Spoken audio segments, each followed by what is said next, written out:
Hello and welcome back to the class today. আজকে আমরা Cambridge 12 এর রিডিং প্যাসেজ সলভ করব। ওকে, তো আমাদের ক্যামব্রিজ 12 এর একটা ফার্স্ট রিডিং প্যাসেজ যেটা দিয়েছে এটা আমরা সলভ করে ট্রাই করব। ওকে, সো কথা না বেরিয়ে আমি শুরু করে দিই।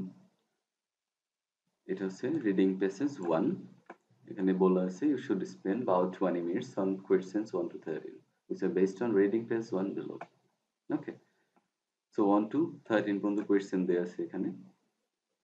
তারপর আমরা দেখব যে এটা কি সম্পর্কে কর্ক। ওকে, এটা কর্ক লেখা, কর্ক সম্পর্কে। এখন কর্কের মিনিংটা হচ্ছে ছাল অথবা বাকল। ওকে, এখন ফর এক্সাম্পল এটার আমরা মিনিং জানি না, সেক্ষেত্রে আমরা কি করব, মিনিং নাই জানতে পারি, সেক্ষেত্রে আমরা একটা কাজ করবো যে এখানে দেখবো প্যাসেজে আমাদের এটার কোনো ডেফিনিশন দেওয়া আছে কিনা। এই যে আমাদের ফার্স্টলি দেওয়া আছে যে কর্ক, তারপর একটা হাইফেন দেওয়া আছে, দ্যাট মিনস এখানে যদি কোনো একটা শব্দের পর আমরা হাইফেন পাই তার মানে বুঝতে হবে তার সম্পর্কে কোনো একটা ডেসক্রিপশন এখানে দেওয়া আছে অথবা ডেফিনিশন দেওয়া আছে। ঠিক আছে, তার মানে এখানে একটা হাইফেন আছে, কর্ক সম্পর্কে এখানে কথা বলবো। Cork the thick bark, thick মানে মোটা, থিক বার্গ, বার্গ মানে বাকল, ঠিক আছে, বা ছাল। ওকে,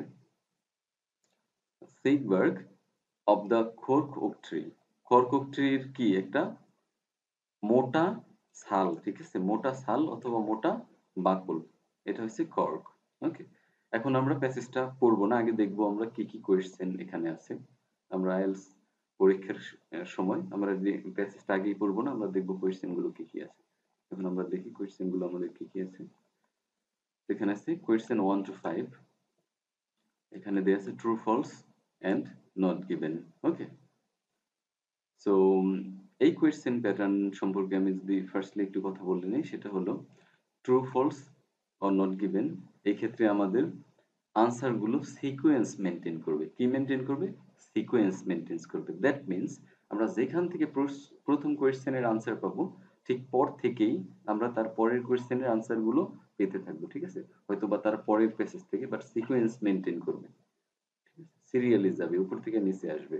ওকে, ওকে, তার মানে true false or not given এটা বলতে আসলে কি বোঝায়, এটা পরীক্ষার সময় লেখাই থাকে, সেম লেখাই থাকে, কাজে এটা বারবার পড়ার দরকার নেই, বাট ফার্স্ট একবার জেনে নিতে হবে আমাদের। True if the statement, if the statement agrees with the information, ঠিক আছে, ইনফরমেশনের সাথে যদি আমাদের স্টেটমেন্টটা ম্যাচিং করে তাহলে আমরা সেটা দিতে পারবো ট্রু। ওকে, ইনফরমেশনের সাথে কি স্টেটমেন্টটা যদি ম্যাচিং করে তাহলে আমরা দিতে পারবো ট্রু। ওকে, আমাদের দিতে হবে। তারপর false if the statement contradicts the information, তার মানে যদি ইনফরমেশনের বিপরীত হয়, ঠিক আছে, যদি ইনফরমেশন যেটা আছে তার বিপরীত হয় স্টেটমেন্টটা, তখন আমরা দেব false.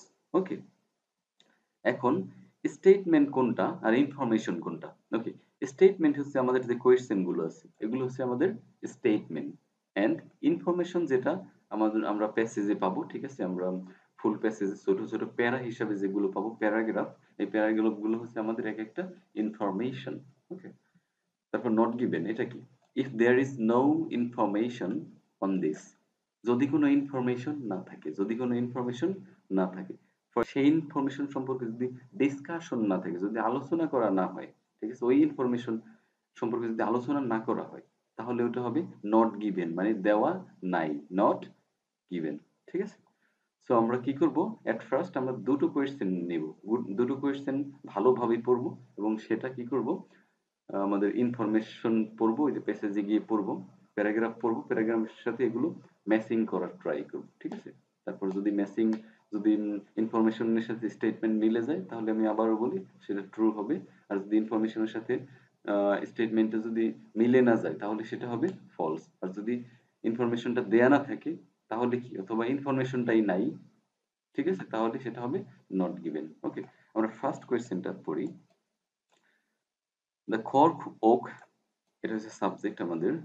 The cork oak has, cork ওকের আছে বা রয়েছে, the thickest, the thickest bark of any living trees, যে কোনো জীবন্ত গাছের, অফ এনি লিভিং ট্রিজ, যে কোনো জীবন্ত গাছের কি আছে, থিকেস্ট বার্ক মানে অনেক বেশি মোটা, সর্বোচ্চ মোটা বাকল আছে, সর্বোচ্চ মোটা বাকল আছে। ওকে, তার মানে এখানে আমাদের সবচেয়ে কি যে জিনিসটা খেয়াল রাখার সেটা হলো এই যে thickest শব্দটা কম্পারিজন যদি থাকে আমাদের ইনফরমেশন এই প্যাসেজ কিংবা স্টেটমেন্টের মধ্যে স্টেটমেন্টে যদি আমাদের কোনো কম্পারিজন থাকে আমরা সেটা ১ম এই করার চেষ্টা করব। ঠিক আছে?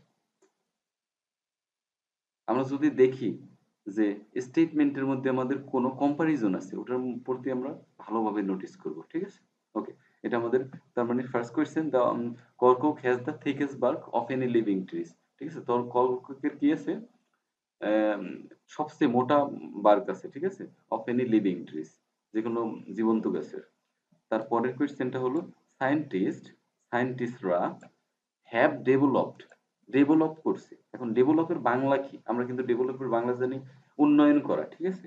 বাট এখানে আমরা যদি একবার সহজ বাংলায় বলে যাই, সরল বাংলায় তাহলে হবে সায়েন্টিস্ট হ্যাভ ডেভেলপ। সায়েন্টিস্টরা কোন একটা কিছু আবিষ্কার করছে অথবা সায়েন্টিস্টরা বানাইছে। A synthetic cork, a synthetic cork. Synthetic মানে ন্যাচারাল। সিনথেটিক মানে কি?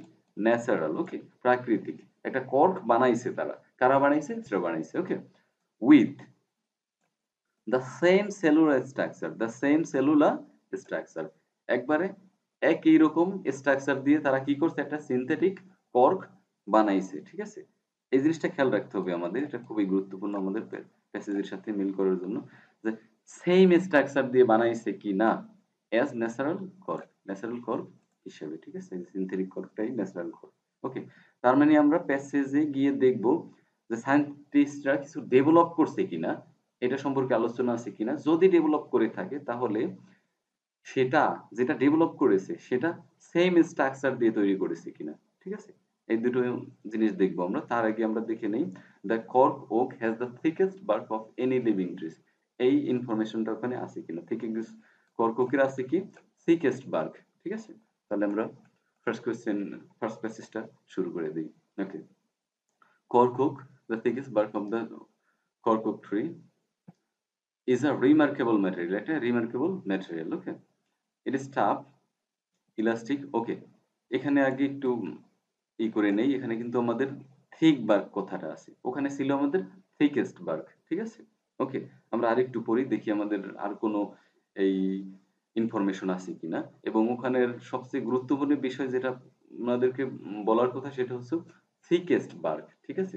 সবচেয়ে বেশি মোটা সম্পর্কে এখানে কোনো আলোচনা আছে কিনা। ঠিক আছে? এটা দেখব। Of the cork oak tree is a remarkable material. It is a tough, elastic, buoyant, and fire resistant and suitable for a wide range of purposes. It has also been used for millennia. এটা হাজার বছর ধরে ব্যবহার হয়ে আসছে। The ancient Egyptians sealed their sarcophagi with cork with the ancient এখানে নাই। তারপর and the cork oak itself is an extraordinary tree. Its birth grows up to 20 centimetre thickness। এই যে এখানে thickness সম্পর্কে একটু কথা আছে। ঠিক আছে? ওকে, এখানে বলছে এটা কি? 20 সেন্টিমিটার thickness এটার। ঠিক আছে? 20 সেন্টিমিটার thickness। কিন্তু ব্যাপার হচ্ছে এই যে এখানেও thick bark এর কথা বলা হয়েছে। আবার এখানেও বলছে কি 20 সেন্টিমিটার thickness।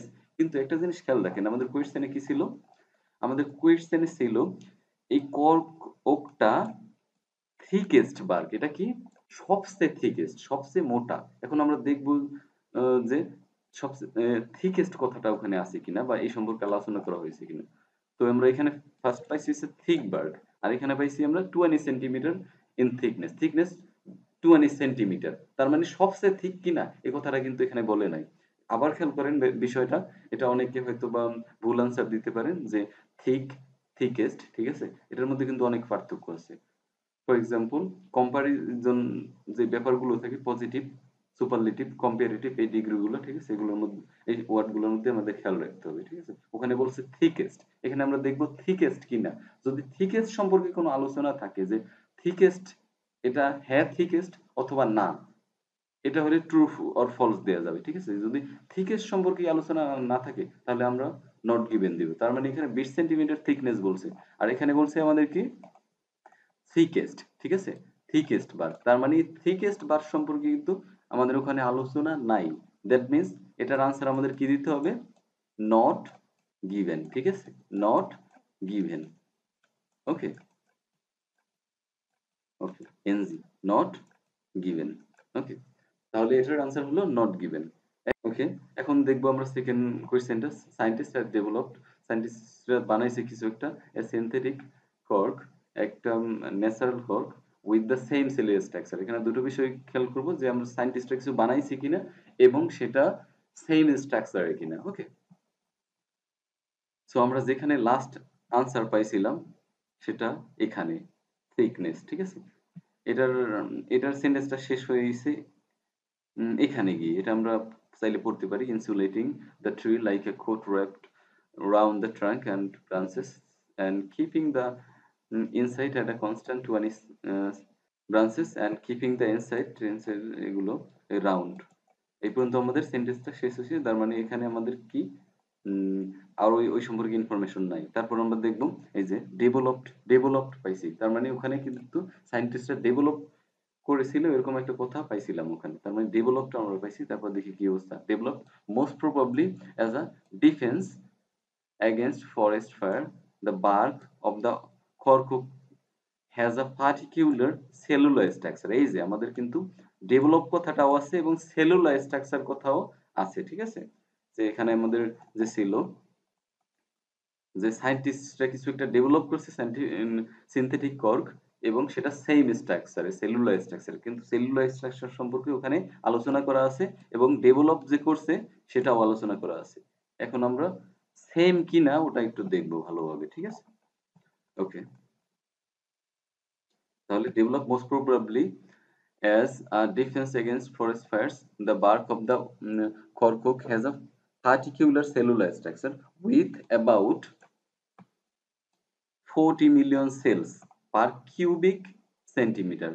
কত million? 40 million cells per cubic centimeter, ঘন সেন্টিমিটারে, ঠিক আছে। That that technology has never, ওই টেকনোলজি, এটা কোন টেকনোলজিটা? যেই টেকনোলজিটা ডেভেলপ করছে, ঠিক আছে। ওই যে একটা টেকনোলজি, ন্যাশনাল টেকনোলজি যেটা ডেভেলপ করছে ওইটার কথা বলছে। দ্যাট টেকনোলজি, ওই টেকনোলজিটা has never succeeded, in replicating. Replicating শব্দের অর্থ নকল করা, ঠিক আছে। তার মানে এটা কখনো কি করে নাই, নেভার মানে কখনোই না, সাকসিডেড ইন রেপ্লিকেটিং তার মানে এটা কখনোই নকল করে নাই, ঠিক আছে। ওকে, এটা কখনোই তারা কি কপি করে নাই। আর ওখানে বলছে, আমাদের কোয়েশ্চেনে বলা ছিল যে সেম স্ট্রাকচারে বানাইছে, তার মানে সেম স্ট্রাকচারে বানায় নাই, এটা কি করছে, এটা কখনোই তারা বলতেছে এটা নকল করে নাই, ঠিক আছে, কপি করে নাই যে টেকনোলজিটা এটা, তার মানে সেম স্ট্রাকচারে কি বানানো হয় নাই। দ্যাট মিন্স এটার আনসার কি হতে পারে? এটার আনসার হবে ফলস, ঠিক আছে। এটার আনসার কি হবে? ফলস হবে। ওকে, এটা আমরা দিব ফলস, ফলস। ওকে, এখন আমরা তার পরের কোশ্চেনটা পড়ব। ওকে, আমরা থার্ড কোশ্চেনটা পড়ব, সেটা হলো individual cork trees, individual cork trees গুলো মাস্ট বি লেফট মানে ফালায় রাখতে হবে ফর 25 ইয়ার্স, তার মানে 25 বছর ফালায় রাখতে হবে। ইন্ডিভিজুয়াল কক ট্রিজ গুলো 25 বছর ফালায় রাখতে হবে, ঠিক আছে। Between the first and the second harvest, মানে ফার্স্ট এন্ড সেকেন্ড হারভেস্ট, প্রথম এবং সেকেন্ড ফসল তোলার মধ্যখানে 25 বছর ফালায় রাখতে হবে। দ্যাট মিন্স আমরা তার দ্যাট মিন্স যখন প্রথমবার ফসল তোলা হবে তার পরের বার ফসল তোলার মধ্যে 25 বছর ফালায় রাখতে হবে, তার মানে 25 বছরের মধ্যে আর ফসল তোলা যাবে না। তারপর 25 বছর পর আমাদের সেকেন্ড হারভেস্ট যেটা সেটা হবে, ঠিক আছে। তার মানে 25 বছর ফালায় রাখতে হবে। Okay, individual cork trees must be left মানে 25 বছর ফালায় রাখতে হবে কোথার মধ্যে? ফার্স্ট এবং সেকেন্ড হারভেস্টের মধ্যে। তারপর আমরা আরেকটা ইনফরমেশন পড়ে নিই।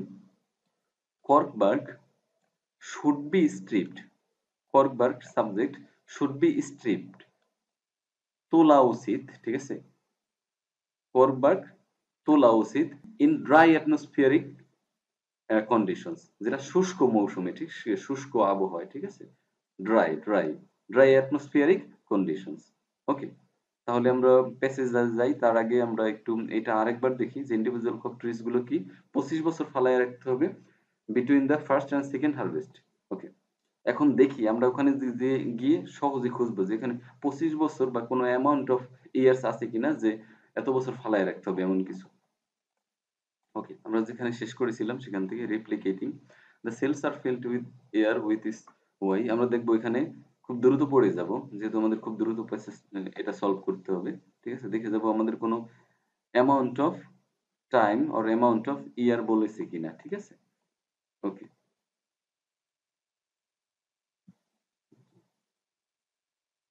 ওকে, আমরা খুব দ্রুত একটু পড়ে যাব।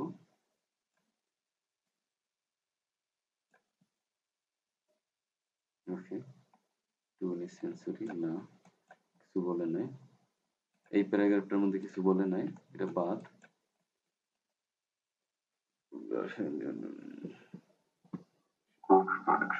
প্রোডাকশন, এখানে একটা সংখ্যা আছে 25 ইয়ার্স। ঠিক আছে, 25 ইয়ার্স। আর এখানে আমাদের আরেকটু যদি খেয়াল করি তাহলে নিচে আমাদের আরেকটা সংখ্যা আছে, সেটা হচ্ছে 15 or 20 ইয়ার্স, 15 or 20 ইয়ার্স। ঠিক আছে, এই সংখ্যা আছে।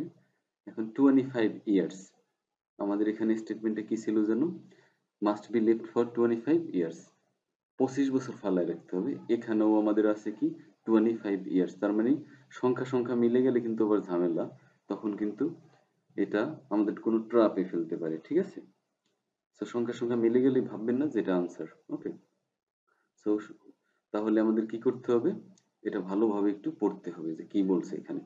From the planting of a cork saplings, planting cork sapling এর প্লান্টিং থেকে শুরু করে to the first harvest, first harvest পর্যন্ত নেয় 25 বছর। ঠিক আছে, তার মানে ওখানে কি ছিল, আচ্ছা এই ফার্স্ট হারভেস্ট পর্যন্ত নেয় আমাদের 25 বছর। ঠিক আছে, আর এখানে লেখা ছিল আমাদের must be left for 25 years, 25 বছর নেয় কোথাকার, between the first and second harvest, first এবং সেকেন্ড হারভেস্টের মধ্যে 25 বছর নেয়। ওকে, আর এখানে বলছে চারা রোপণ থেকে শুরু করে ফার্স্ট হারভেস্ট পর্যন্ত নেয় 25 বছর। দ্যাট মিনস এই 25টা কিন্তু ওই 25টার সাথে সিমিলার না। ঠিক আছে, অ্যান্ড তারপর পড়ি a gap of approximately a decade, আর ডিকেড মানে 10, ঠিক আছে, 10 বছর। ঠিক আছে, তার মানে গ্যাপটা কি, ফার্স্ট হারভেস্টের পর পরবর্তী যে গ্যাপটা সেটা নেয় 10 বছর। ঠিক আছে, তার মানে অলরেডি আমরা কিন্তু আনসার পেয়ে গেছি এখানে। ঠিক আছে, যে ওখানে ছিল ফার্স্ট থেকে সেকেন্ড হারভেস্টের মধ্যে 25 বছর নেয়, আর এখানে আমরা পাইছি ফার্স্ট হারভেস্ট পর্যন্ত নেয়। ওকে, তারপর আরেকটা কথা সেটা হলো, তারপর and for top quality cork it's necessary to wait a further 15 or 20 years, তার মানে টপ কোয়ালিটি কর্কের জন্য আমাদের 25 বছর অথবা 15 থেকে 20 বছর ওয়েট করতে হয়। এটা কিন্তু টপ কোয়ালিটিস এর জন্য। ঠিক আছে, তো আমাদের এখানে ফার্স্ট সার্ভিস পর্যন্ত নেয় হচ্ছে 25 বছর, কিন্তু তারপরেই একটা গ্যাপ হয় যেটা সেকেন্ড হারভেস্টের জন্য। ঠিক আছে, এখানে 25, সেটা হচ্ছে কত বছরের গ্যাপ, 10 বছরের গ্যাপ। তার মানে কিন্তু আমরা আনসার অলরেডি পেয়ে গেছি যে ফার্স্ট থেকে আমাদের সেকেন্ড হারভেস্টের সময় নেয় 10 বছর। ঠিক আছে, a gap of approximately a decade. ঠিক আছে, তাহলে আনসার আমরা অলরেডি পেয়ে গেছি, সময়টা নেয় কি 10 বছর। এখানে যে 25টা লেখা ছিল এটা ছিল আমাদের একটা ট্রাপ। ঠিক আছে, এটা হচ্ছে প্লান্টিং থেকে শুরু করে ফার্স্ট হারভেস্ট পর্যন্ত 25 বছর। ঠিক আছে, আর যে গ্যাপটা এখানে, গ্যাপটা হচ্ছে মূলত 10 বছর, যে গ্যাপটার কথা আমাদের কি স্টেটমেন্টে বলা হয়েছিল। ঠিক আছে, এই স্টেটমেন্টটা দেখি। ঠিক আছে, must be left for 25 years between the first and second harvest, first এবং সেকেন্ড হারভেস্টের মধ্যে কি আমাদের গ্যাপস হচ্ছে এখানে 25 বছর দেয়া, আর আমাদের এখানে কত, 10 বছর গ্যাপটা। ঠিক আছে, আর 25 বছরটা কি, 25 বছরটা হচ্ছে প্লান্টিং থেকে শুরু করে এই পর্যন্ত, এই 10 বছরটাই কি হবে এখানে আমাদের ইনফরমেশন, এবং এটা হবে ফলস। ঠিক আছে, ওখানে 25 বছর বলছি, আর এখানে আমাদের গ্যাপটা কি আমরা পাইছি 10 ইয়ার্স। ঠিক আছে, তার মানে এটা আমরা লিখবো ফলস। ঠিক আছে, এটা আমরা কি লিখবো? ফলস লিখবো। Okay, that's fine. তার মধ্যে আমরা 5 টাও করে নেই। The only way to remove the bark, the only way একমাত্র উপায়, দ্য অনলি ওয়ে একমাত্র উপায় টু রিমুভ দূর করা, টু দূর করতে দ্য বার্গ ছাল from the cork of trees, cork of trees থেকে ছালগুলো রিমুভ করার একমাত্র সময়, সরি একমাত্র ওয়ে কি? ইজ বাই হ্যান্ড, মানে হাত দিয়ে, ঠিক আছে? ইজ বাই হ্যান্ড, একমাত্র উপায় কি? হাত দিয়ে। ওকে, আমরা 4 নম্বরটা একটু দেখবো আবার। Cork bark should be stripped in dry atmospheric conditions, ঠিক আছে? তার মানে এটা ছাল তোলা হয় কোন সময়ে, এই সময়টা আমরা দেখবো, ঠিক আছে? কখন ছাল তোলা হয় এটা দেখবো। ওকে, আমরা তারপরে যেখানে শেষ করেছিলাম তারপরেই পড়ি। ওকে, strapped further. You even have to wait for summer season harvest crop. The bark is still okay. You even have to wait. এমনকি তোমার ওয়েট করতে হবে for the right kind of summer's day. Summer's ডেটের জন্য আমাদের কি wait করতে হবে টু হারভেস্ট কর্ক। তার মানে কর্কগুলো কি ফসল তোলার জন্য আমাদের কি কোন সিজন পর্যন্ত ওয়েট করতে হবে? সামার সিজন পর্যন্ত ওয়েট করতে হবে। If the bark is stripped, যদি বার্ক ছালগুলো তোলা হয় অন এ ডে, একটা দিনে, ওয়েন ইট টু কোল্ড, ঠিক আছে? যখন শীতকাল, তখন এক কথায় যদি শীতকালে বার্কগুলো তোলা হয়, or when the air is damp, এক কথায় যখন শীতকালে অথবা ঠান্ডার সময় তোলা হয়, the tree will be damaged, the tree will be damage. That means কি? এখানে এখানেই কিন্তু আমরা আনসারটা পেয়ে গেছি। You even have to wait for the right kind of summer's day, ঠিক আছে? সামার ডে এর জন্য আমাদের ওয়েট করতে হবে। তার মানে সামার সিজনে আমরা এটা তুলতে পারবো। আর এখানে কোল্ড সিজনের কথা অলরেডি নেগেটিভ বলে দিছে যে এখানে কোল্ড সিজনে করলে আমাদের কি হবে? এটা ড্যামেজ হয়ে যাবে, ঠিক আছে? তাহলে আমরা দেখি আবার যে এটা তুলতে হবে ড্রাই সিজনে, ঠিক আছে? সামার সিজনে, শুষ্ক, ঠিক আছে? Dry season, summer season. তার মানে এটা কি হবে? ট্রু হবে। এটা কি হবে? ট্রু হবে। ওকে, তার মানে আমরা ইনফরমেশনের সাথে ইনফরমেশন ম্যাচিং করে ফেলেছি। তার মানে আমাদের সামার সিজনে যেহেতু এটা ওয়েট করতে হয়, এই সময় তুলতে হবে। ওকে, তারপর যাই আমরা কোয়েশ্চেনটা আবার একটু পড়ি যে কি ছিল। The only way to remove the bark from the oak tree is by hand. তার মানে যখন আমরা বার্ক গুলো ছাড়াবো, ঠিক আছে, সরি রিমুভ করব, তখন সেটার একমাত্র ওয়ে হচ্ছে হাত দিয়ে। দেখি এই সম্পর্কে কোনো কথা আছে কিনা আমাদের ওখানে। Okay, cork harvesting is a very specialised profession, no. এই যে তারপরের থেকেই আমরা খেয়াল করব। ওকে, খেয়াল করেন। কর্ক হারভেস্টিং, কর্ক হারভেস্টিং করা is a very specialist profession, ঠিক আছে? নো মেকানিক্যাল মিন্স, মিন্স শব্দের অর্থ উপায়, ঠিক আছে? মিন্স শব্দের অর্থ কি? উপায়। ওকে, উপায়। তার মানে no mechanical means of stripping cork, এই যে স্ট্রিপের কথা এখানে বলা হয়েছে, স্ট্রিপের কথা এখানে বলা হয়েছে। No mechanical means of stripping cork bark has been invented. কোনো মেকানিক্যাল মিন্স মানে কোনো যান্ত্রিক উপায় of stripping cork bark has been invented. কোনো মেকানিক্যাল উপায় তৈরি হয় না এটা স্ট্রিপ করার জন্য, ঠিক আছে? So the job is done by teams of highly skilled workers. বুঝতে পারছেন ব্যাপারটা? এখানে বলছে নো মেকানিক্যাল মিন্স, কোনো যান্ত্রিক উপায় ব্যবহার করা হয় নাই বা কোনো যান্ত্রিক সিস্টেম ব্যবহার করা হয় নাই এটা স্ট্রিপ করার জন্য, ঠিক আছে? আবিষ্কৃত হয় নাই। Okay, so the job is done by teams, জবটা কি করা হয়? টিম দ্বারা ডান করা হয়, ঠিক আছে? Of highly skilled workers, highly skilled workers, তার মানে যেই স্কিলফুল ওয়ার্কার আছে তাদের দিয়ে এটা ডান করা হয়। এবং আরেকটা মেইন কথা বলছে সেটা হলো মেকানিক্যাল কোনো উপায় ইউজ করা হয় নাই। যদি কোনো কাজ করতে বা কোনো ফসল তুলতে যদি মেকানিক্যাল কোনো যন্ত্র ব্যবহার করা নাই যায়, তাহলে তো আমাদের একমাত্র উপায় তো হ্যান্ডই, হাত দিয়েই তো কাজ করি, ঠিক আছে? তার মানে ওখানে কিন্তু ইনফরমেশনের সাথে ইনফরমেশন ডিরেক্টলি ম্যাচিং করে নাই, ইনডিরেক্টলি ভাববোধ করতে ম্যাচিং করেছে, ঠিক আছে? যেখানে বলা হয়েছিল আমাদের কি যে এটার একমাত্র উপায়, ঠিক আছে, দা অনলি ওয়ে, এটার একমাত্র উপায় হচ্ছে কি হাত দ্বারা তোলা। আর এখানে বলছে কি আমাদের এখানে ইনফরমেশনে কি বলছে যে কোনো মেকানিক্যাল যন্ত্র অথবা যে মেকানিক্যাল উপায়ে ব্যবহার করা হয় নাই। ঠিক আছে? এটা মিনস মানে উপায়ও বলতে পারি আবার যন্ত্রও ইউজ করতে পারি। ঠিক আছে? তার মানে কোনো মেকানিক্যাল যন্ত্র ইউজ করা হয় নাই কিসের জন্য? এই হারভেস্ট গুলো স্ট্রিপিং করার জন্য। তার মানে এটা কি হবে? এটা ট্রু হবে। ঠিক আছে? তার মানে এটা একমাত্র উপায় কি? হ্যান্ড দ্বারাই। ওকে? তার মানে এটাও কি হবে? ট্রু হবে। ওকে? ওকে। সো এইভাবেই আমরা কি করব? True false and not given solve করব। ওকে? আমাদের খেয়াল রাখতে হবে আমি বারবার একই কথা বলি যে আমাদের ওয়ার্ডের সাথে ওয়ার্ডের ম্যাচিং করলে হবে না। আমাদের ইনফরমেশনের সাথে ইনফরমেশন ম্যাচিং করতে হবে। তথ্যের সাথে আমাদের তথ্য ম্যাচিং করতে হবে। যদি ট্রু হয় তাহলে যদি মিলে যায় তাহলে আমরা ট্রু দিব। ফলস হলে আমরা সেটা কি করব? ফলস দিব এবং যদি ইনফরমেশন দেয়া না থাকে তাহলে সেটা কি করব? নট গিভেন দিব। Okay thank you very much. আবার দেখা হবে অন্য কোনো ভিডিও নিয়ে।